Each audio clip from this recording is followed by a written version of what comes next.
भारत के उत्तर प्रदेश में स्थित ताजमहल को अक्सर प्रेम का सबसे बड़ा प्रतीक कहा जाता है, लेकिन इसकी कहानी सिर्फ प्रेम तक सीमित नहीं है। 17वीं सदी में मुगल सम्राट शाहजहां ने अपनी प्रिय पत्नी मुमताज महल की याद में इस भव्य मकबरे का निर्माण करवाया। 1632 में शुरू हुआ यह निर्माण लगभग 20 वर्षों में पूरा हुआ, जिसमें हजारों कारीगरों और शिल्पकारों ने काम किया। सफेद संगमरमर से बना यह स्मारक न केवल वास्तुकला का उत्कृष्ट उदाहरण है, बल्कि उस दौर की कला, विज्ञान और इंजीनियरिंग का भी प्रमाण है।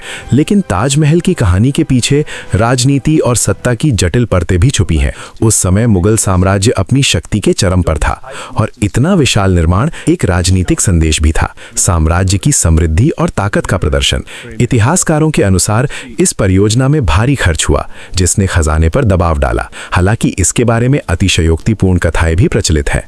ये भी कहा जाता है कि कारीगरों के हाथ कटवाए गए, लेकिन इसके कोई ठोस ऐतिहासिक प्रमाण नहीं मिलते, जिससे ये एक लोकप्रिय मिथक माना जाता है।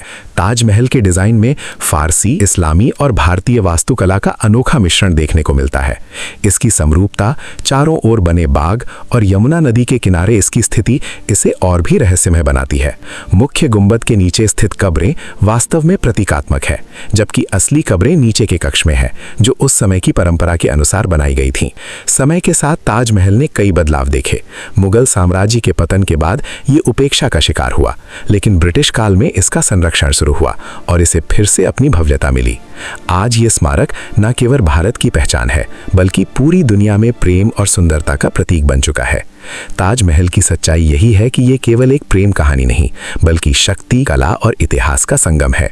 एक ऐसा स्मारक जो आज भी अपने अंदर कई रहस्यों को संजोए हुए है और हर देखने वाले को अतीत की उस भव्य दुनिया में ले जाता है, जहां प्रेम और सत्ता एक साथ आकार लेते हैं।